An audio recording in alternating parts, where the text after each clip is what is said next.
Now, my friend Andy suggested that I record some sort of story um, because I never appear on camera or do any interviews, but I do a lot of videos of things happening around me.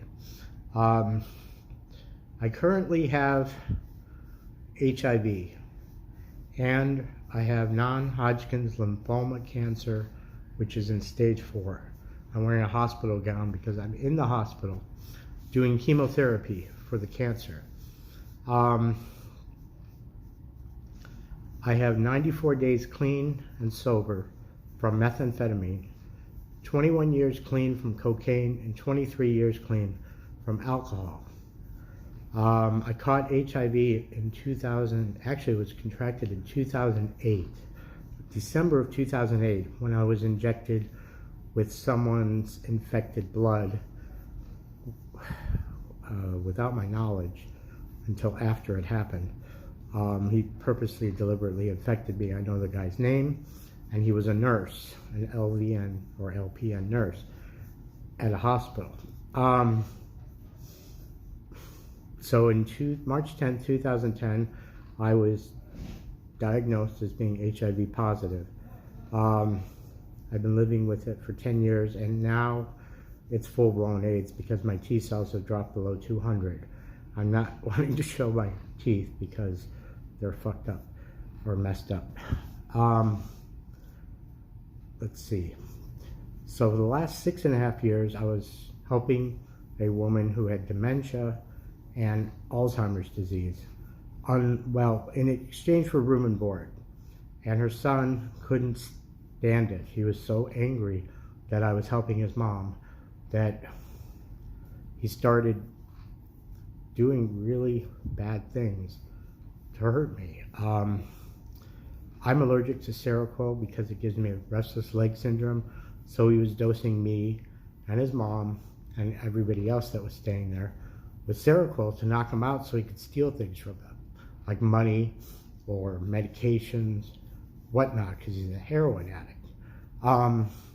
He actually cut a hole in the roof of the house and came in through the attic because we kept changing the locks and locking the windows, and we couldn't figure out how he was still getting in, but that's how he was getting in. He also, the reason I believe that I have this non-Hodgkin's lymphoma is because he was poisoning me and everybody that was staying at the house with Roundup weed killer, because I kept finding empty bottles in the backyard, and there's a lot of weeds in the backyard, but they weren't being killed. He was poisoning us and getting his ideas from watching shows like Forensic Files and things like that. And I didn't know this at the time. Now I look back in retrospect, and that's exactly what I have, non-Hodgkin's lymphoma. But anyway, I'm trying to get the other people that were there at the time that were living there to go get screened to see if they also have non-Hodgkin's lymphoma. Unfortunately, Pat, the lady I was taking care of, was kidnapped by her kids December 1st of last year and taken somewhere because she gets a pretty sizable monthly check from Social Security and her late husband's pension. And they're greedy. They got her kicked out of her house in Fountain Valley by illegally obtaining a home equity loan for $20,000 when she had a reverse mortgage, and she didn't get the loan. One of her kids got the $20,000, and that made the reverse mortgage company foreclose on the house, which I helped her hire a realtor and sell the house before they auctioned it off. And she had to move out on May 14th, 2018. And from there we were staying in hotels because she didn't want her kids, her oldest son especially. She had a restraining order on both her sons. She had 4 kids. And she didn't want to have anything to do with them. And I can't blame her. I mean, she knows them better than I do. But anyway, so we were staying in hotels like Extended Stay America because she has a dog, a pug, and a cat. and they're pet friendly, or Motel 6. But not all hotels are pet friendly, so limited on choices of where to go and where to stay. Extended stay is a little expensive. Studio 6 was really a good value because it was like extended stay with the kitchen and stuff in there. But extended stay was okay.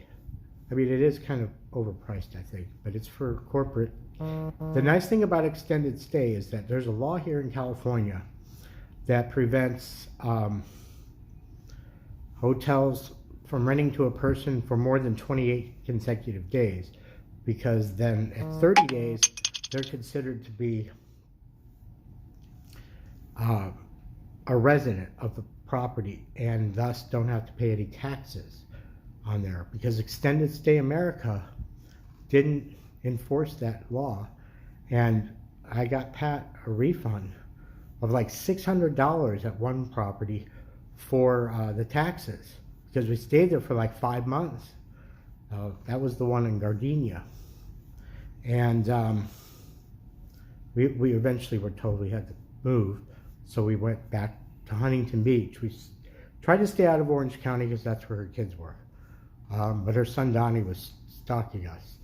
I even caught it on pictures of his car, because he had a Kia Soul, and it was, white in color, and I even got the license plate. I was driving with Arizona license plates, which means he had an Arizona driver's license, and he had stolen his late father's identity, because he was a junior and his father, of course, was senior. That's as far as I know, everything that I know.